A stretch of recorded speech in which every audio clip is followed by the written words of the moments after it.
이제 이번 시간에는 용도 지역제를 함께 살펴보십니다. 56페이지 찾으셨죠? 국토의 계획 및 이용에 관한 법률은 개발, 정비, 보전을 위한 집행계획이고 그 집행은 도시군 관리계획으로 결정했었습니다.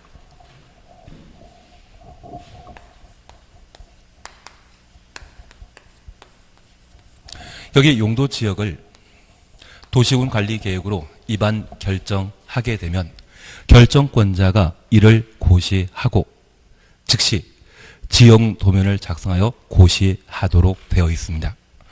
도시군 관리계획이 결정되었다고 고시하는 것은 단순히 말로만 고시하는 것이고요. 어디까지가 도시지역이고 어디까지가 관리지역인지 명확히 구분해 주기 위해 지형도면을 고시하도록 되어 있습니다. 도시군 관리계획의 효력은 지형도면 고시한 때 효력 발생하게 됩니다. 이러한 용도지역을 우리에게 지형도면을 통해 보여주게 되면 해당 용도지역에 속한 토지 소유자는 지정 목적을 달성하게 하기 위해 행위제한을 국토계획법에서 가하도록 되어 있습니다. 저 행위제한 규정을 위반하면 3년 이하의 징역, 3천만 이하의 벌금에 처하도록 되어 있는데 현재 용도지역과 관련되어 우리가 항상 공부하실 게 공법은 대상과 절차입니다.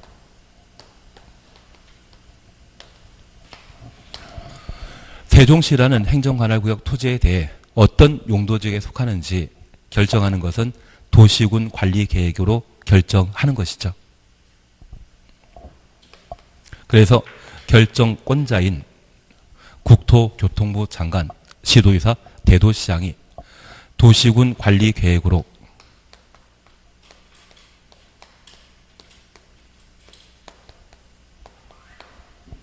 용도지역을 결정하도록 되어 있습니다. 그리고 이번 시간에는 용도지역의 지정 절차와 관련된 예외에 대해서는 그냥 넘어갑니다. 얘는 1월 달에 해 나가실 겁니다. 그러면 결정권자가 도시군 관리계획으로 세종시 행정관할구역을 어떤 용도지역으로 지정할 수 있는지 대상에 관한 구분을 함께 해주십니다. 세종시장은 광역 지방자치단체에 해당되는 것으로서 세종시의 토지를 어떤 용도로 향할 것인지 자신이 입안하면 자신이 직접 결정하게 됩니다. 반면 인접해 있는 공주시장이라고 하면 자신이 입안한 사항을 충남도지사가 결정하도록 되어 있습니다. 그래서 도시군 관리계획의 결정권자는 국토교통부 장관, 시도의사, 대도시장이라는 것 기억하시고 어디를 대상으로 어떤 용도지역으로 지정할 수 있는지 대상에 관한 구분을 함께 해주셔야 됩니다. 우선 도시군 관리계획으로 개발 용도의 땅인 도시지역을 지정할 수 있는데 이러한 용도지역은 국토의 계획 및 이용에 관한 법령에 따라 용도지역을 각각 구분하게 되는데 법령은 국회를 통과한 법률과 대통령령, 시행규칙으로 각각 구분하고 있습니다. 그중에 법률에서 용도지역을 구분하면 개발 목적의 도시지역과 비개발 용도의 관리지역, 농림지역, 자연환경보전지역으로 각각 구분하여 지정하게 됩니다.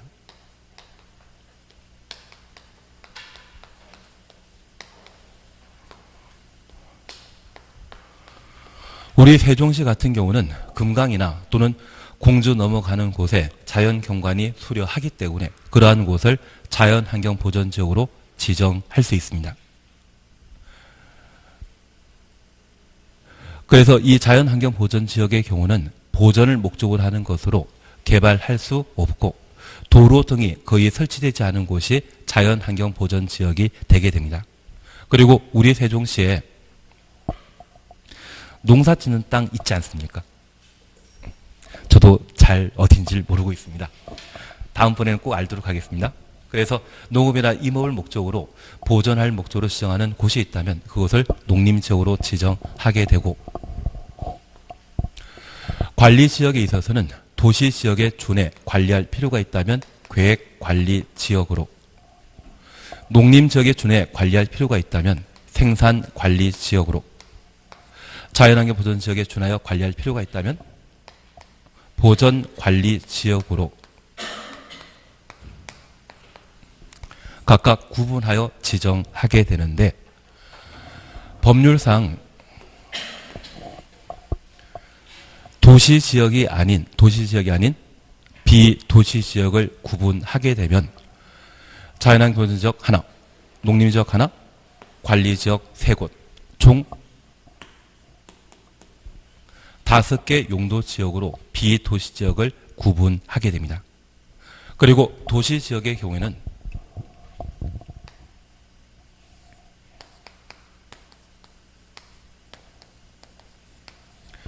대통령령으로 주거지역과 상업지역,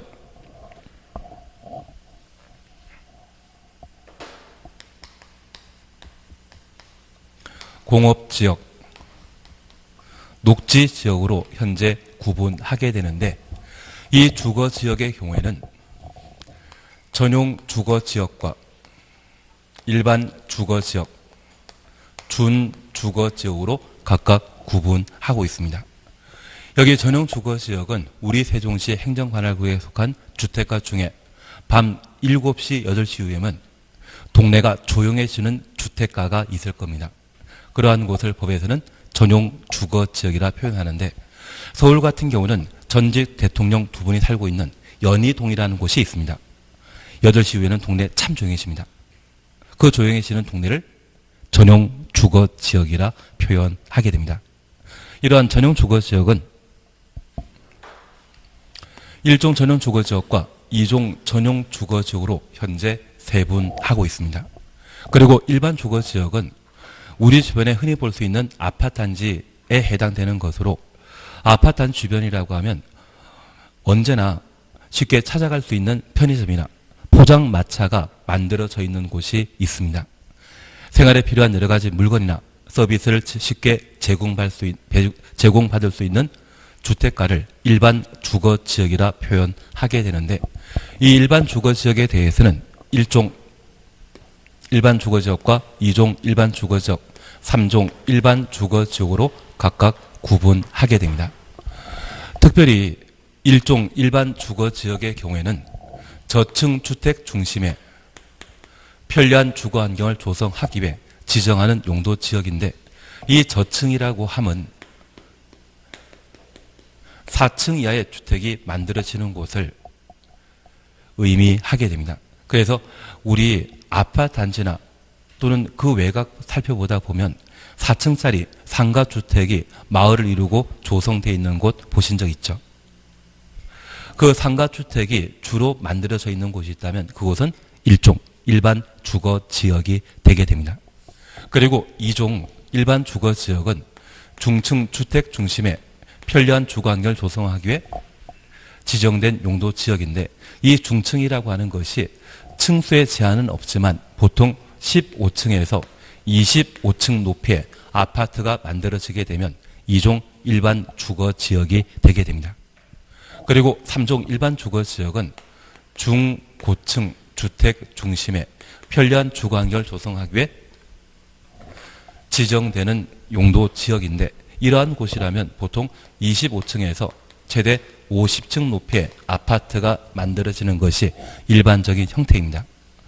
우리 세종 이야기는 아니지만 서울 쪽에 잠실에는 잠실 5단지라고 하는 곳이 있습니다. 그 잠실 5단지가 2002년 이전만 하더라도 서울에 비만 많이 오면 물에 잠기던 그런 동네였습니다. 그래서 한 16년, 15년 전쯤에 서울에 비 많이 왔다고 해가지고 아파트 한 주민들이 고무 다라이에 배 비슷하게 노젓고 다니던 것 보신 적 있으십니까? 그때 안 태어난 분은 없지 않으십니까? 다 태어나지 않으셨습니까? 그래서 그 당시 잠실 5단지나 또는 장미 아파트가 그렇게 물에 잠기던 침수 지역이었습니다. 그래서 그 당시만 하더라도 잠실 5단지 30평 아파트라고 하면 한 2억 정도 가격 형성되다가 올해 2018년이죠. 18억 되던데요. 그래서 한 2003년, 2004년까지만 하더라도 물에 막 잠기고 했었는데 워낙 재난이 심하다 보니 재해 방지 시설을 충분히 갖추어 이제 비가 많이 오더라도 물에 잠길 일 없거든요. 덕분에 가격이 많이 올라간 곳입니다. 그래서 서울이나 또는 세종시처럼 지금 당장은 천재지변에 의한 자연재해가 심하다 할지라도 충분한 방제시설을 확보하게 되면 그런 재해를 충분히 극복할 수 있거든요. 그러한 곳이라고 하면 토지의 가격이나 건물 가격이 올라갈 수 있는 그런 형태가 되게 될 겁니다. 그리고 이번에 재건축하면서 최대 50층 높이의 아파트 만들겠다고 하더라고요. 그런 아파트 단지가 있다면 걔는 3종 일반 주거 지역이 되게 됩니다. 그러면 내가 세종시장으로서 도시군 관리 계획의 결정권자라면 현재 토지 상황이 4층 이하의 주택이 주로 만들어져 있는 주택가일 때는 일종 일반 주거지로 지정하게 될 것이고요. 5층이나 또는 최대 25층 사이의 아파트가 만들어져 있는 곳이 있다면 그러한 주택가에 대해서는 2종 일반 주거지역으로 35층짜리 아파트가 만들어져 있는 곳이 있다면 그곳을 3종 일반 주거지역으로 구분하여 지정할 수 있을 겁니다. 그리고 준주거지역은 주거 기능 외 상업 기능의 보완이 가능한 용도 지역으로 대부분 주상복합 건축물이 만들어지는 곳이 일반적인 형태인데 이 준주거지역은 도로의 폭이 15m에서 25m 정도 되는 도로를 끼고 있는 주택가, 주거지역이라면 보통 준주거지역으로 지정하게 됩니다. 만약 도로의 폭이 25m라고 하면 왕복 8차선 정도의 도로를 말합니다. 얘는 상업지역 아니면 준주거지역으로 지정될 수 있는 용도인데 보통 주택 만들기보다는 주상복합 건물을 만드는 곳이 준주거지역의 특징이 되게 됩니다. 그러면 우리 주거지역과 관련되어 앞글자를 따보게 되면 전일준이란 말을 우리가 만들 수 있습니다. 전태일이란 분 들어본 적 있다면 전일준 기억하는 거 가능하시죠? 그리고 저 전일준이란 말이 충분히 해결되셨다고 하면 공업지역을 우선 살펴봅니다. 이 공업지역도 전일준입니다.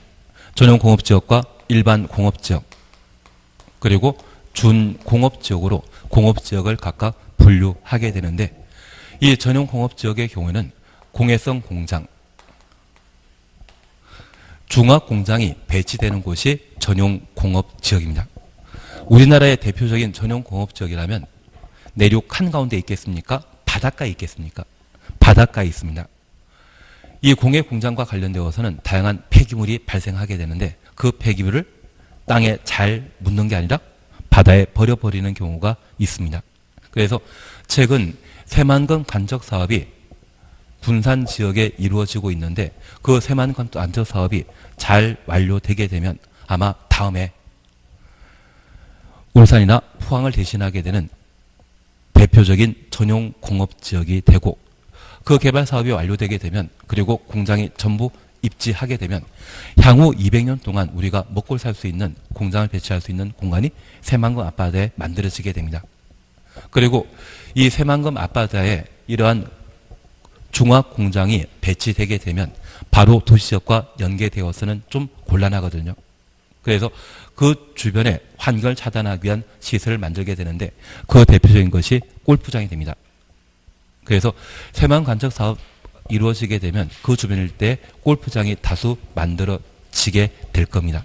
요즘 골프 회원 가격이 올라가고 있습니까? 떨어지고 있습니까? 떨어지고 있습니다. 지금도 계속 만들고 있거든요. 그리고 일반 공업지역은 자동차 공장이나 반도체 공장 만들 수 있는 용도 지역을 일반 공업지역이라 하는데 우리 GM 자동차라고 하는 회사 들어본 적 있습니다. 이들이 물건 잘 안 팔리니까 군산 공장은 폐쇄했는데 아직 부평 공장에 대해서는 살려놓고 있거든요. 그 부평 GM 자동차 공장 들어가 있는 곳이 일반 공업 지역입니다. 그 부평 공장 틀을 따져보게 되면 그 가치가 1조 9천억 정도라고 하더라고요. 그런데 이 일반 공업 지역이 만약 준공업 지역으로 용도 지역이 바뀌거나 일반 주거 지역으로 용도 지역 바뀌게 되면 갑자기 아파트 만들 수 있는 땅이 되어버립니다. 그러면 4배 정도 가격이 올라갑니다. 그러면 지금까지 한국에 진출해서 손해봤던 거 거의 손해 없습니다. 이거 한 방이면 큰 이익 들고 나가거든요. 그래서 아직 빠져나가지 않고 그냥 계속 남아있는 것이 부평 공장 용도지역 바꿔달라 그런 민원을 계속 제기하는 형태가 되는 것 같더라고요. 이유 딴 데 없습니다. 땅 때문에. 그래서 자동차 공장이나 반도체 공장 들어가는 곳이 있다면 어디다? 일반 공업 지역이 되게 됩니다. 그리고 준공업 지역은 경공업을 입지시킬 수 있는 용도 지역인데 서울 같은 경우에는 성수동이라고 하는 곳과 구이동이라는 곳이 있습니다. 특히 성수동 같은 경우에는 준공업 지역인데 불구하고 아파트 건축이 가능하다 해서 한강변을 끼고 있는 곳이라면 초고층 건축물 아파트를 만들겠다고 개발 계획을 투입해 놓은 상태입니다. 그래서 현재 공업지역은 전 1준으로 각각 구분하게 되는데 만약 준공업 이런 이야기가 나온다면 전용공업지역에 배치하는 것이고 경공업은 준공업지역에 만드는 겁니다. 자동차 공장 등은 일반 공업지역에 들어가는 용도라는 것 확인해 주셔야 됩니다. 취지는 이해하시겠습니까? 그리고 상업지역과 관련되어서는 중심 상업지역과 일반 상업지역, 유통 상업지역과 근린 상업지역으로 용도 지역을 각각 구분하게 됩니다. 그래서 중심 상업지역은 도심, 부도심이라 불리는 곳이 중심 상업지역인데 우리 세종시에서는 이 생활권이 중심 상업지역이죠. 도심, 부도심이라 불리는 곳이 있다면 모두 무엇이다? 중심 상업지역입니다. 서울 같은 경우는 잠실이나 강남, 여의도, 명동 일대가 중심 상업지역으로 분류되게 되는데 우리는 이 생활권이 중심 상업지역입니다. 그리고 그 외곽에는 10층 내외 상가가 만들어지는 경우가 있는데 그러한 곳이 일반 상업지역이고요. 우리 세종시에는 고속버스 터미널이 만들어져 있죠. 그곳 적자이겠습니까? 적자였겠습니까? 흑자였겠습니까? 지금 세종시가 2012년도에 만들어졌는데 공무원들 출퇴근 쉽게 하도록 터미널이 만들어졌던 겁니다. 보통 이 터미널이 만들어지게 된다고 하면 단일 생활권이 30만에서 40만 되었을 때 터미널 만들어지게 됩니다. 그게 아니라고 하면 예전에 시외버스 터미널이 하나 있다가 고속버스 터미널이 추가되는 것이 일반적인 형태인데 우리 세종시 같은 경우에는 행정중심 복합도시이기 때문에 그런 편의시설에 해당되는 터미널이 만들어졌습니다. 아마 지금까지 적자, 누적 적자 꽤 될 것 같은데요. 대신 30만 넘어가게 된다고 하면 그때부터는 흑자 전환되게 됩니다. 지금 32만 살고 있는데 건설 지역에 거주하는 인구가 한 25만에서 28만 정도이고 조촌이나 나머지 외곽에 거주하시는 분들이 한 7만 명 정도이기 때문에 아직은 좀 적자일 것 같습니다. 그래서 30만 넘고 40만까지 돌파하게 된다고 하면 반성역과 우리 세종시 관통하는 지하철 연장에 관한 문제나 또는 터미널 시설이 충분히 흑자 전환되지 않나 싶습니다. 그러면 그 터미널을 만들어지는 곳이 바로 유통상업지역이 되게 됩니다. 그리고 농산물 도매시장이 있다고 하면 그게 유통상업지역에 해당되는 것으로 이해해 주십시오. 그리고 근린상업지역은 아파트 단지가 조성되었을 때 아파트 단지 사이마다 큰 대형마트가 하나 둘 들어가는 경우가 있거든요. 그런 곳이라면 그곳이 근린상업지역이 되게 됩니다. 그래서 상업지역과 관련된 종류는 4가지인데 중국이라는 곳 알고 있습니다. 그리고 일본 있습니다. 그리고 영어에서는 동사가 앞에 나오지 않습니까? 중국과 일본은 있다 가까이.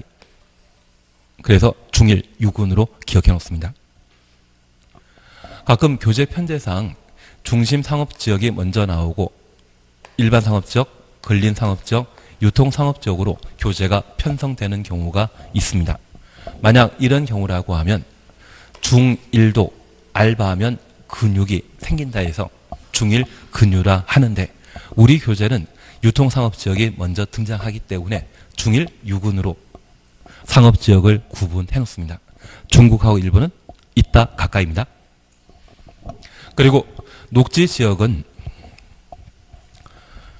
도시지역에 자연경관이 우수한 곳이 있다면 우리 관리지역의 자연환경보전지역에 준해 관리할 필요가 있는 곳은 보전관리지역이었습니다. 그래서 도시지역에 자연환경을 보존할 필요가 있는 곳이 있다면 그곳은 보전녹지지역이고요. 그리고 저 도시지역에 농업 생산을 도모하기 위해 개발을 유보하는 곳이 있는데 그러한 곳이 있다면 생산녹지지역입니다. 여기 생산녹지지역은 도시지역에 농업적 생산을 도모하기 위해 개발하지 않고 놔두는 땅인데 이곳에 농업 생산하게 된다면 벼를 재배하겠습니까? 꽃을 심겠습니까? 꽃입니다. 그래서 대부분 도시지역에 속해 있는 녹지, 생산 녹지지역이라면 화훼 단지로 조성해서 사용하는 것이 일반적입니다. 사실 지방에서 벼농사 짓게 된다고 하면 세종시에 옮겨오는데 크게 문제 없고 보관상 문제 없을 겁니다. 그런데 꽃은 바로 시들어버리거든요. 그래서 도시지역의 생산 녹지라면 대부분 화훼 단지로 조성하게 되는데 우리 김영란법 들어본 적 있으시죠? 저 김영란법 시행되면서 생산 녹지 지역의 농지 가격이 한 3분의 1 정도 가격 빠졌거든요. 대신 이 김영란법이 계속 좀 탄력적으로 개정되거나 또는 생산 녹지 지역과 관련된 좀 더 다른 사용 방안이 좀 강구되게 된다고 하면 여기 가치 있는 땅입니다. 보전 녹지 지역의 경우에는 좀 쳐다볼 일이 없겠지만 생산 녹지 정도는 괜찮은 땅이라는 것만 이해해 주시고 나중에 내가 부동산 중개업하면서 생산 녹지 지역의 땅이 화훼 단지가 폭삭망해서 경매로 물건 나오는 게 있다고 하면 주변 시세 고려해서 좀 적정한 가격일 때 잡아놓는 것도 괜찮으십니다. 사실 부동산 중개업해서 매매 임대와 관련된 중개 수수료 받는 것만 한다고 하면 생활하기 어려울 때가 있습니다. 앞으로 한 3년, 4년은 좀 어려워 보이지 않으십니까? 그런 전망 하지 않으십니까? 대신 이 중개업하게 된다고 하면 급매물이라고 하는 정보를 내가 인지할 수 있고 그걸 내가 직접 잡게 된다고 하면 어느 정도 재활용할 수 있는 방안이 참 많거든요. 그래서 생산녹지 지역은 계속 잘 주시해 주셔야 됩니다. 그리고 관리지역 중에 도시지역에 준해 관리할 필요가 있는 용도지역을 계획관리지역이라 했는데 도시지역에서는 자연 녹지지역이라 표현하게 됩니다. 그런데 이미 주거지역과 상업지역, 공업지역을 정해놨는데 갑자기 인구가 늘어나게 된다면 현재 우리 세종시 인구가 32만 정도인데 40만으로 인구가 늘어나게 된다고 하면 추가되는 인구 8만 명이 거주할 수 있는 공간 필요하지 않겠습니까? 그럴 때 가장 먼저 주거적, 상업적, 공업적으로 바뀔 수 있는 용도지역이 바로 자연 녹지지역이 되게 됩니다. 그래서 이 자연 녹지지역은 언제든지 시가화할 수 있는 땅을 자연 녹지지역이라 표현하게 됩니다. 그래서 녹지지역 중에 가장 가치 있는 땅이 있다면 자연 녹지지역이 되지 않나 싶습니다. 사실 수도권에는 계획관리지역과 자연 녹지지역이 거의 없습니다. 수도권은 인구 2천만이 거주하는 도시이다 보니 대부분의 계획관리지역과 자연 녹지지역은 뭐 주거지역이건 공업지역이건 다 바꿔놓은 상태이거든요. 세종시의 경우는 계획관리지역, 자연 녹지지역 많더라고요. 오늘도 내려오다 보니 계획관리지역 땅 1억에 판다는데 그게 평당 한 150만 원에서 180만 원 정도 되는 것 같더라고요.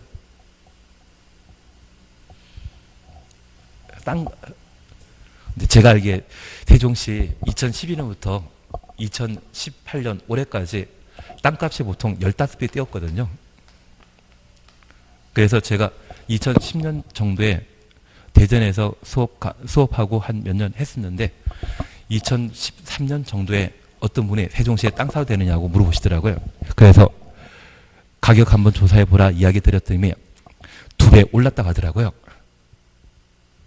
그래서 그분이 투자할까 말까 고민하셨는데 투자를 포기했습니다. 올랐지만 또 오르는 게 그 당시 형국이었던 것 같습니다. 그래서 이 세종시의 건설 지역이 도시 기능을 완비하고 지금 우리 세종시가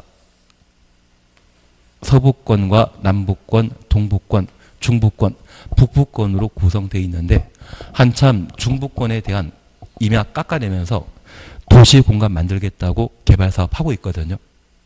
아마 우리 건설 지역에서 조치원 올라가셨을 때 도로변 옆에 골프장 있고 골프장 반대편에 산 막 밀어버리는 곳 본 적 있으십니까? 없습니다. 하긴 저도 이제 네 번째 맞나요? 예. 네 번째 왔습니다. 네 번째 와가지고 저도 모르는데 뭘 아는 척 하겠습니까? 대신 아마 대한민국에는 220여 개 도시군이 있는데 이처럼 산을 막 밀어버리는 도시는 여기가 유일합니다. 다른 데는 함부로 못 밉니다. 환경단체에서 난리 치거든요. 근데 세종시는 지금 행정 중심 도시로서 수도의 기능, 행정과 관련되어서는 수도 기능이 필요하기 때문에 열심히 개발하고 있는 공간이고 이러한 곳은 아마 투자 가치가 계속 있지 않을까 싶습니다. 그래서 6년 사이에 15배 또 올랐는데 또 오를 것 같은데.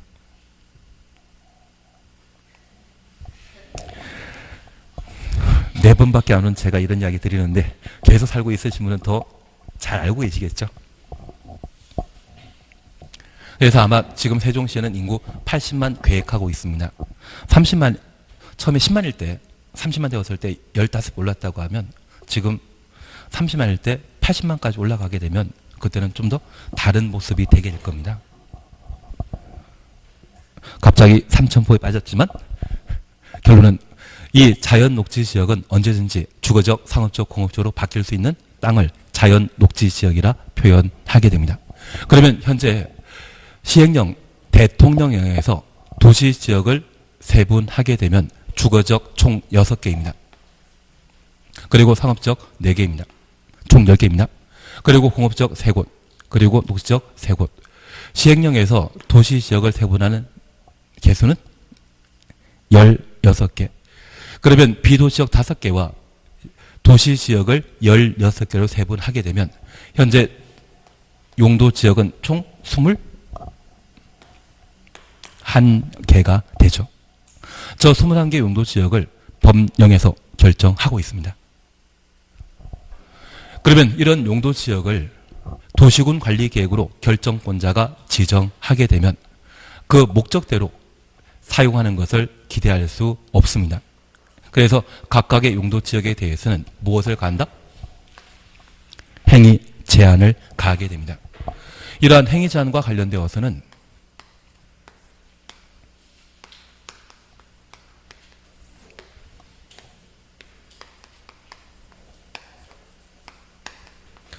용도 지역마다 건축 제한이라는 것을 가합니다. 이 건축 제한이라 함은 각각 용도 지역마다 건축할 수 있는 건물의 종류를 정해 놓은 것을 말하는데 이번 11.12 과정에는 딱 하나 말면 됩니다.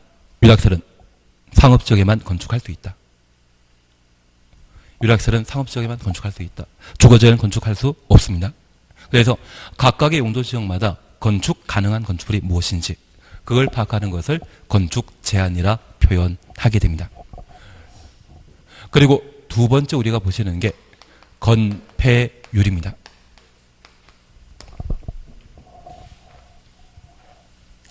여기 건폐율은 공식 하나를 반드시 기억해 주셔야 됩니다.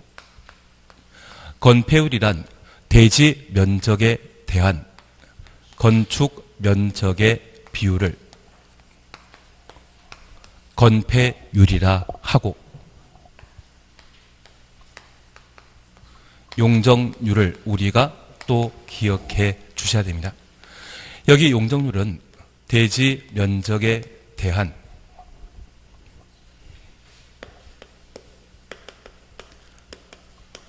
지상층의 연면적 비율을 용적률이라 표현하게 됩니다. 지난 시간에 이거 안 했죠? 했습니다. 말씀해 주시지. 말씀해 주시지. 저 이거 안 한 줄 알고 지금 열심히 하고 있었는데 다 제가 잘못했습니다. 하신 거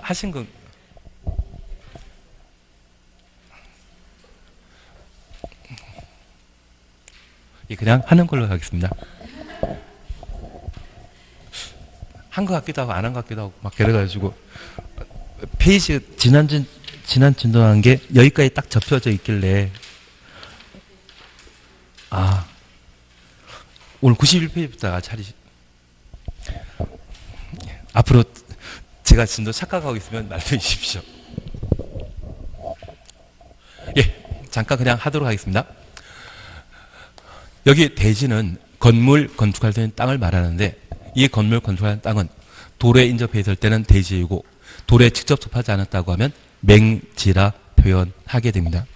만약 이 대지에 건물이 하나 만들어져 있다고 하면 이 도로를 지나가는 사람이 옆에서 건물을 바라보는 경우가 있습니다. 이런 경우라면 건물의 층수, 높이에 관한 사안들을 인식하는 것으로서 입체적 성격을 가지는 반면 이 건물을 하늘에서 조망하는 경우가 있습니다. 만약 하늘에 조망하게 된다면 그때는 평면적 성격을 가지는 것으로서 도화지에 물건 하나 올려놓고 그 물건 외곽, 윤곽선에 따라 그림 한번 그려본 적 있으시죠? 그런 개념이라고 하면 평면적 개념으로서 이를 건축 면적, 건폐율과 관계된 사항으로 파악하게 됩니다. 그래서 대지를 따라 여러 필지에 도를 따라 여러 필지에 대지가 존재하는데 대지의 면적이 100제곱미터일 때 이곳에 건축되어 있는 건물이 건축 면적이 70제곱미터라면 건축 면적은 평면의 개념입니다. 그러면 대지 면적이 100이고 건축 면적 70이라면 건폐율은 70%가 될 것이고요. 대지 면적이 1000제곱미터인데 이곳에 적용되는 건폐율이 만약 60%라고 하면 이 대지 안에 최대 건축할 수 있는 건축 면적은 600제곱미터가 되게 될 겁니다. 그래서 이 건폐율과 관련되어서는 세 가지 변수 중에 어떻게든 두 개 변수를 제시해 주고 나머지 하나 찾는 것을 시험에 묻게 됩니다. 그리고 용적률은 대지 면적에 대한 지상층의 연 면적을 말하는데 만약 건물이 지상 4개층에 지하 1개층인데 각 층의 바닥 면적이 만약 40제곱미터라고 하면 해당 건축물의 연면적은 하나의 건축물의 각 층의 바닥 면적 합계를 말합니다. 각각이란 말은 하나하나를 말하거든요. 총 5개 층이 40제곱미터이기 때문에 연면적은 200제곱미터입니다. 다만 우리가 알고 있는 법은 특정인 기준으로 만든 것입니까? 일반인 기준으로 만들어 놨습니까? 일반인 기준으로 만들어 놨습니다. 오늘 우리 이 학원 방문했기 때문에 이 학원에 지하층이 3개층이 있다는 것을 인식하지 그냥 지나만 다녀서는 모릅니다. 그러면 법은 일반인 기준으로 만들어 놨기 때문에 저 용적률과 관련되어 인식할 수 없는 지하층을 배제하고 지상층의 연 면적을 용적률 계산에 활용하게 됩니다. 그래서 용적률 계산 시에 연 면적에는 지하층은 포함한다, 배제한다. 배제하게 됩니다. 그래서 그냥 연 면적은 200제곱미터이지만 용적률 계산할 때 연 면적은 지상층만 고려하기 때문에 얼마? 160제곱미터가 되고 이곳에 대지 면적이 100이라고 하면 용적률은 160%가 되게 됩니다. 그래서 건폐율과 용적률에 있어서는 기본 계산 공식을 정리해 주시는 게 필요합니다. 다만 우리가 이해하실 것은 비도시역은 관농자로 구분하게 되는데 이곳은 개발 목적 아니죠. 개발해서는 안 됩니다. 만약 이런 곳에 건물 건축하게 되면 건축물 규모와 관계 있는 건폐율과 용적률은 높게 책정되어 있다, 낮게 책정되어 있다. 낮게 책정되어 있고 주거적, 상업적, 공업지역이라면 개발 용도이기 때문에 건폐율 용적률을 높게 책정하는 것이 특징일 겁니다. 그래서 주거적, 상업적, 공업지역 중에 가장 토지의 가격이 높게 형성되는 것은 상업지역인데 그것은 이 상업지역에 건물 건축하게 되었을 때 적용하는 건폐율과 용적률이 높게 책정되었기 때문에 가격이 비싸게 거래되게 됩니다.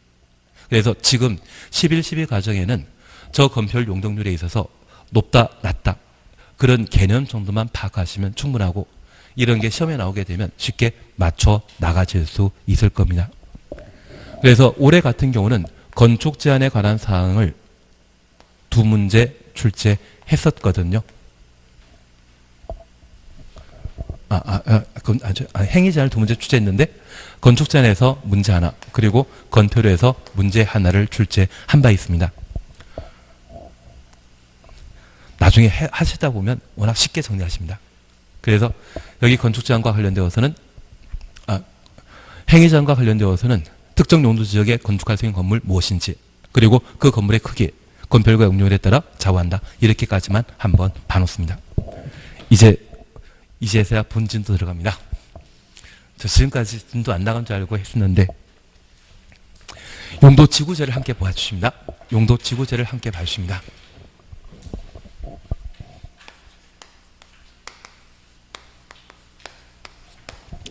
뭐 11, 12 과정에는 계속 복습해 나가시는 것도 참 좋으십니다. 91페이지 찾으셨죠? 91페이지 찾았습니다. 여기 용도지구도 1. 용도지구 지정할 수 있는 대상과 2. 절차에 관한 사항을 함께 보십니다. 이번 달까지는 절차와 관련되어서는 원칙에 관한 사항만 정리하고 마십니다. 용도지구는 도시군 관리계획 결정권자인 국토교통부 장관, 시의사, 대도시장이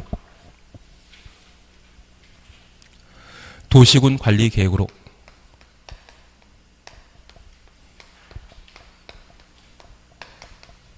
용도지구를 결정할 수 있습니다. 여기 용도지구는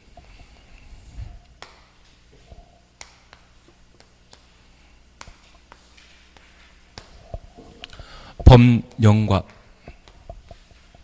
조례에서 용도지구를 지정할 수 있는데 현재 용도지구는 지역의 특수한 사안을 고려하여 필요한 곳에 용도지구를 지정하도록 되어 있습니다. 그래서 용도지구 지정할 수 있는 대상에 관한 사항을 잠깐 확인해 놓습니다. 우리 교재 91페이지 찾으셨죠? 양가로 1번, 네모난 2번 찾았습니다. 양가로 1번입니다. 국토교통부 장관, 시의사, 대도시장은 국토교통부 장관부터 대도시장까지 가로 해놓습니다. 입안권자이다, 결정권자이다. 결정권자입니다. 지금 91페이지 보고 계셔야 됩니다. 91페이지입니다. 그리고 꼭 부탁드리는 게 공법은 앞에 수업이 항상 연결되거든요. 그래서 다음에 절 볼 때 앞에 3번 진도 나간 게 있는데 그걸 한번 쭉 듣고 와주시면 다음 주에 진도 나갈 게 좀 수월하게 진도 나갈 수 있습니다. 그래서 국토교통부 장관부터 대도시장까지 가로 해놓으시고 이분들을 결정권자라 합니다. 도시군관리계획으로 결정한다. 1. 경관지구 2. 고도지구입니다. 고도지구 찾으셨죠? 고도지구란 쾌적한 환경 조성 및 토지의 효율적 이용을 위하여 건물의 높이의 최고 한도를 건축물 높이의 최고 한도 가로 해놓습니다. 나중에 시험에 나게 된다면 제가 지금 줄치거나 가로 하라 했던 게 이 표현이 바뀌면서 틀린 정답이 되게 됩니다. 그래서 제가 줄치라고 하는 군만 좀 봐주셔야 됩니다. 그러면 잠깐 구분하실 것이 있습니다. 고도지구를 지정하면서 특정 지역의 높이를 50m로 정해 놓게 되면 최고 고도 지구일 때 모든 건물은 50m 이하로 만들어야 됩니다. 만약 최저 고도 지구란 말을 쓰게 되면 고도 지구 안에 모든 건축물은 50m 이상이 돼야 되죠. 현재 용도 지구와 관련된 고도 지구의 지정 목적에 있어서는 채관들을 제한한다. 최저 한도를 제한한다. 최고 한도만 나와줘야 됩니다. 만약 시험에 고도 지구를 지정함으로써 건축물 높이의 최저 한도와 최고 한도를 제한한다. 그런 취지로 설명되게 되면 무조건 틀린 지문입니다. 여기 고도 지구와 관련된 대상은 올해 개정되었는데 올해 시험에는 출제되지 않았습니다. 어차피 용도 지구가 꼭 시험 문제가 하나 출제되기 때문에 얘를 봐주셔야 됩니다. 그리고 3. 방화지구입니다. 그리고 4. 방제지구입니다. 그리고 5. 보호지구입니다. 여기 보호지구와 관련되어서는 문화재 동그라미 놓습니다. 중요시설물부터 군사시설까지 가로 해놓습니다. 문화재 생태적 보전 가치가 큰 지역, 보호, 보존을 위해 필요한 지구를 보호지구라 표현하게 됩니다. 가로 속에 항만, 공항, 공용시설, 교정, 군사시설 각각 찾으셨죠?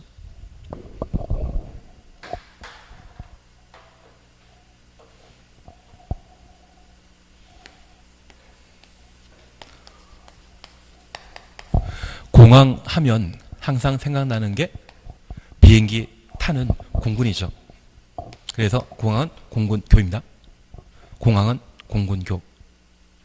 그래서 공용시설. 여기 공용시설은 공공용 시설과 비교해 주셔야 되는데 우리 공공의 적이라고 하는 영화 제목 들어본 적 있으시죠? 불특정 다수를 말합니다. 불특정 다수 누구나 사용할 수 있는 시설을 뭐란다? 공공용 시설이라 하고 반면 공용시설은 정부 종합청사나 법원 그런 건물들을 공용시설이라 표현합니다. 그래서 공무원이 주로 사용하는 시설을 공용시설이라 하고 불특정 다수 누구나 사용할 수 있는 시설을 공공용 시설이라 하는데 우리 세종시에는 전국 최대 규모의 호수공원이 만들어져 있지 않습니까? 가보셨습니까? 저도 말로만 하고 아직 가보지 못했는데 그 호수공원이라면 누구나 사용할 수 있죠. 걔를 뭐란다? 공공용 시설. 반면에 공무원들만 사용하는 그런 곳이 있다면 그것을 공용시설이라 표현하게 됩니다. 그리고 항만시설. 인천항이나 부산항이라고 하면 여기에 속하는 겁니다. 그리고 공항시설, 군사시설, 그리고 교도소 같은 교정시설 이 5가지를 중요시설물이라 표현하게 됩니다. 그래서 앞으로 시험 볼 때까지 공항, 공군교입니다. 공항하면 공군교. 딱 하나만 기억해 놓습니다. 이 중요시설물의 종류에는 학교 없습니다. 올해 개정되기 전까지 중요시설물에는 학교가 들어갔었는데 지금 학교는 빠져있다는 것만 기억해 뒀습니다. 그래서 아주 단순한 시험 문제로 다음 중 중요시설물 보호지구에 중요시설물 아닌 것 찾으라고 하면 제 생각에는 얘가 틀린 정답으로 나오게 될 겁니다.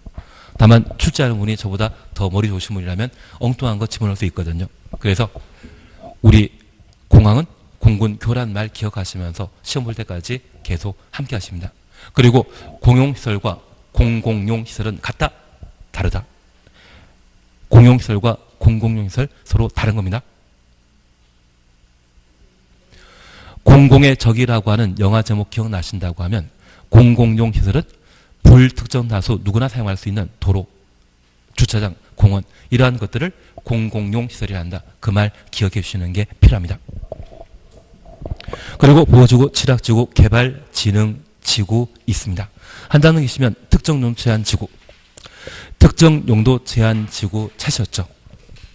주거 및 교육 환경 보호나 청소년 보호 등의 목적으로 오염물질 배출 시설, 청소년 유해 시설 등의 특정 시설의 입지를 제한할 필요가 있는 지구, 입지를 제한, 줄쳐 놓습니다. 규제 강화시키는 것이다. 규제 완화시키는 것이다.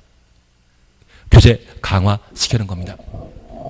그러면 우리 세종시에는 도시가 성장 발전하게 되면 학교가 새로 만들어질 수 있습니다. 그리고 이 학교 만들어지게 되면 학교 반경 500m 이내의 지역은 교육 환경에 부적합한 위락시설, 숙박시설, PC방 같은 게 들어가지 못합니다. 제가 계속 수업하면서 이야기 드린 분 중에 안산에 계시는 PC방 운영하시는 분 계시지 않습니까? 그래서 지금 내가 이 공부하러 나왔던 게 가족들의 강요에 의해 그리고 누구를 위해 자기가 따주기에 공부하러 나오셨다고 하면 이거는 내 꿈을 이루고자 공부하는 거 아닙니다. 빨리 계약 체결하셔가지고 외제차 하나 뽑아주는 걸로 약속하시면 합격하는 것은 따놓은 당상입니다. 목적 있으면 열심히 공부하시던데요. 그분이 PC방을 처음에 운영하셨는데 저 PC방 운영하다가 그 안산시가 갑자기 학교가 하나 들어왔습니다. 주변에 경쟁업소는 더 이상 있다 없다. 경쟁업소 없더라고요. 그래서 이 특정 용도 제한 지구가 단순히 규제를 강화하는 것으로 다양한 규제 대상이라는 것을 인지할 수 있지만 얘를 다른 방향으로 생각하게 되면 미리 학교 만들어질 위치에다가 만들어 놓게 되면 앞으로 경쟁업소 없겠죠. 나중에 학교가 어디 만들어진다는 이야기를 듣게 되면 꼭 저한테 상담을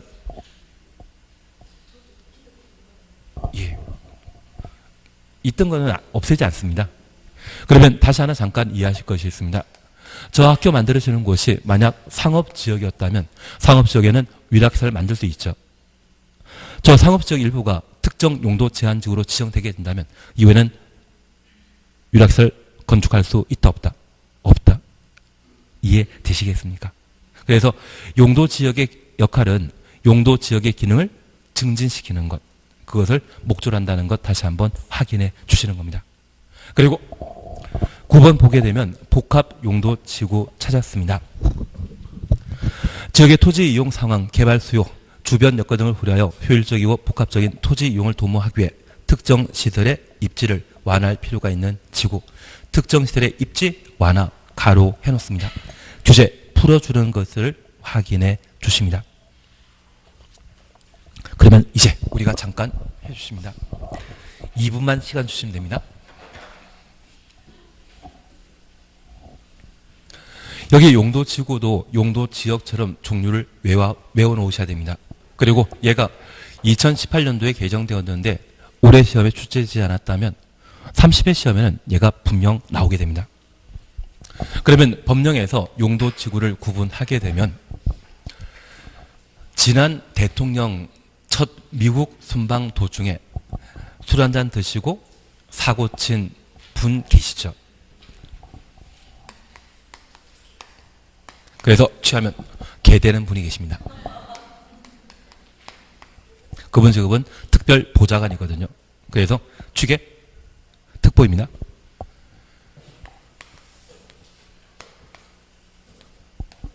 그리고 확인되지 못한 이야기지만 서울의 경복고등학교라고 잘 나가는 고등학교 있습니다.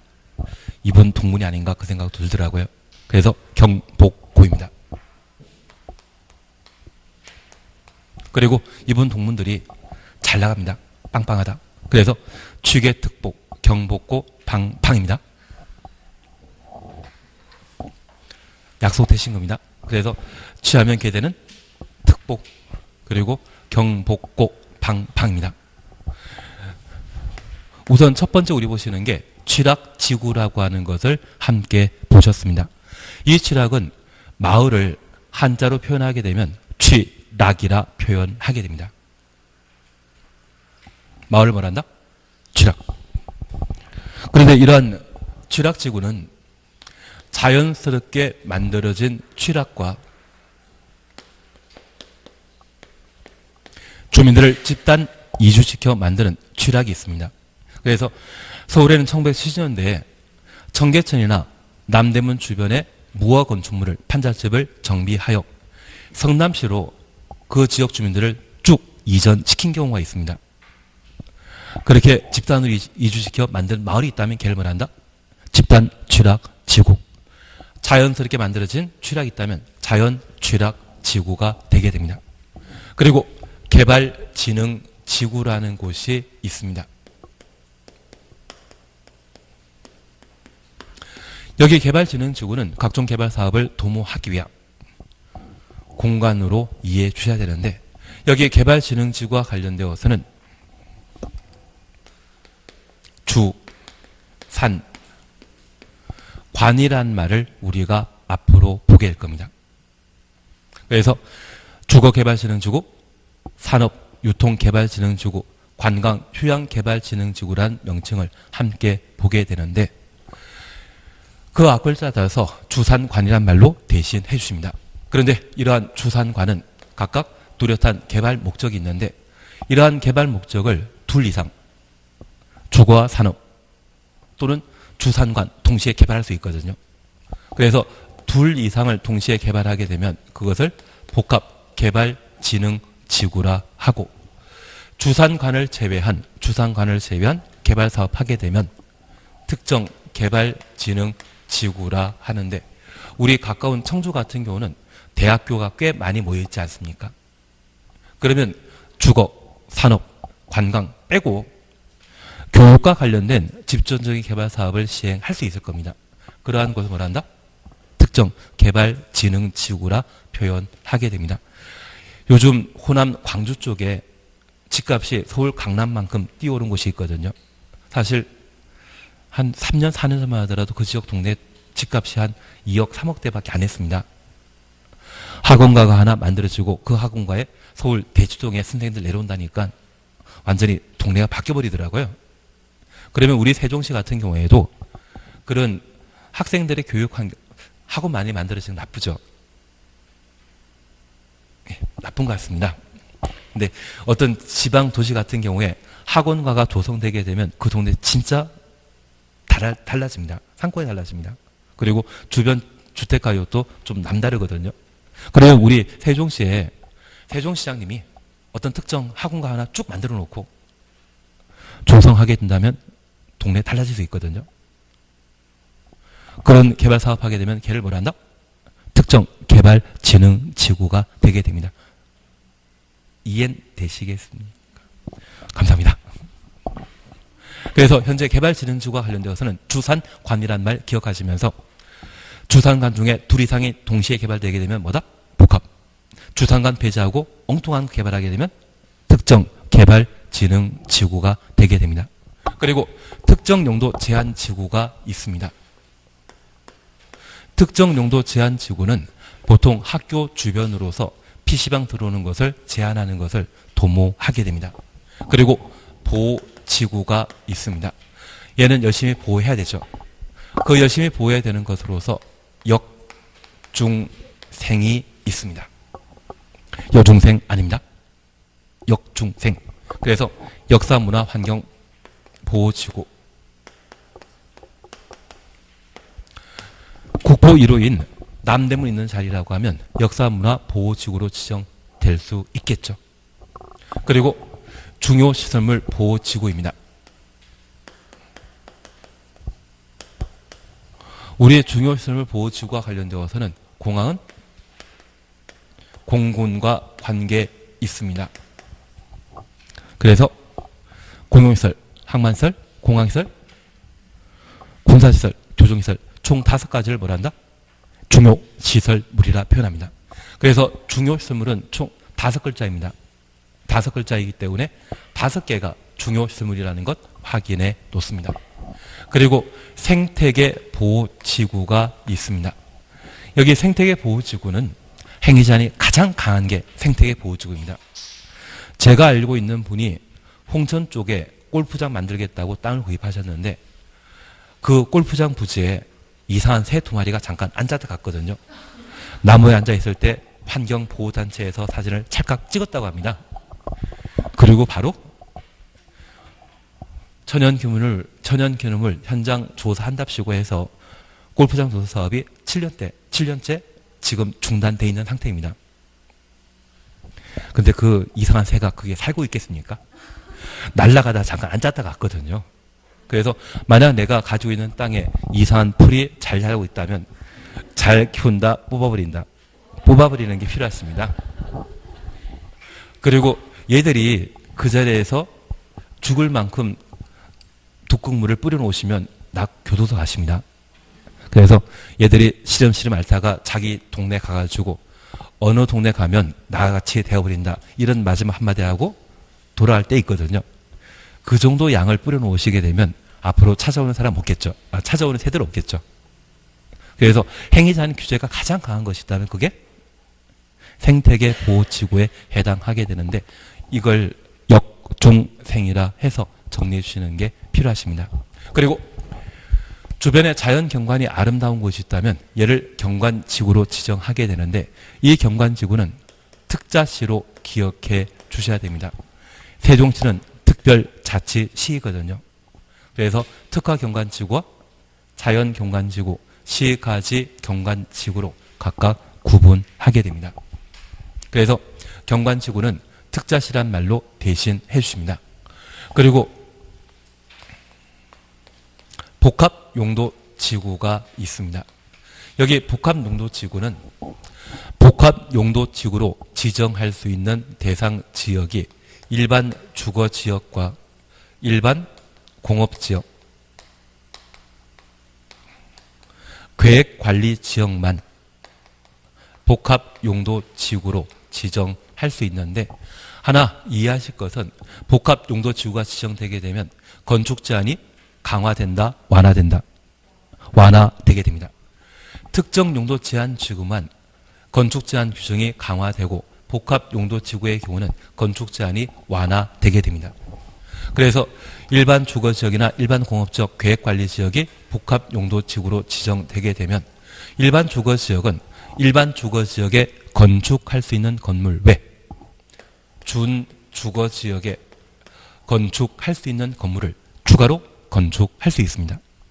그리고 일반 공업지역의 경우는 준공업지역에 건축할 수 있는 건물을 추가로 건축할 수 있는데, 우리 일반 공업지역은 원래 자동차 공장이나 반도체 공장 만드는 곳이죠. 그런데 이 준공업지역이라면 서울의 가장 유명한 곳이 가산 디젤 단지역입니다. 한 10년 전만 하더라도 가리봉역이라 불리웠었는데 얘가 가산 디젤 단지역으로 바뀌어 버렸거든요. 예전보다 디지털이란 말 들어가니 좀 달라 보이지 않습니까? 그래서 가리봉이라 불렸을 때 32평 아파트가 한 1억 정도 했는데 요즘 가보면 5억, 7억 정도까지 올라가 있습니다. 그리고 여기에는 의류 아울렛 센터가 많이 들어가 있거든요. 그러면 일반 공업지역이 복합용도지역으로 지정되게 되면 이제 의류 아울렛도 함께 만들 수 있죠. 규제 강화된 것이다, 풀린 것이다. 풀린 것입니다. 그래서 나중에 우리 세종시 관통하는 지하철 노선이 만들어지게 되면 역사 이름도 잘 만들어 주셔야 됩니다. 뭐 에코를 붙여주든지 디잘 붙여주든지 아니면 테크노밸리라도 붙여놓으시면 주변 동네가 달라 보이지 않겠습니까? 집값 올라갈 수 있는 방법이 될 겁니다. 복합용도지구 조금 이해내시겠습니까? 원래 용도지역보다 좀 더 많은 건물을 건축할 수 있다. 규제 완화된 겁니다. 그리고 고도지구의 경우는 건축물 높이의 최고한도 제한하는 것이 특징이다. 그리고 남대문시장 같은 곳에 화재 예방하기 위해 지정하는 것이 방화지구이고요. 그리고 재해를 예방하기 위해 지정하는 곳을 방재지구라 하는데, 이 방재지구는 자연방재지구와 시가지 방재지구로 지정할 수 있습니다. 다만 제가 하나 부탁드리는 것은 자연방재지구로 지정된 땅은 사지 말라는 의미입니다.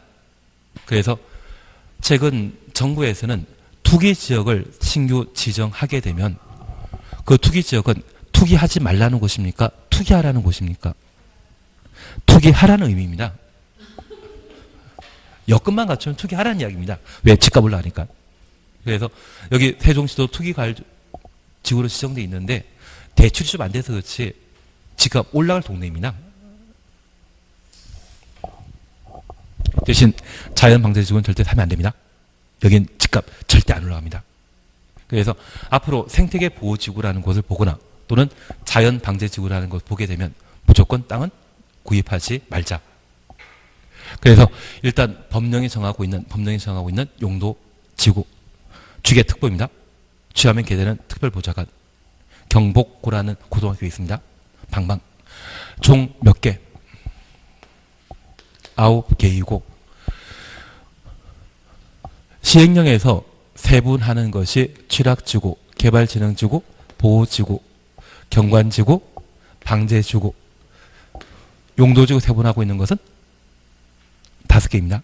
그래서 지금은 명칭만 잠깐 확인해 주십니다.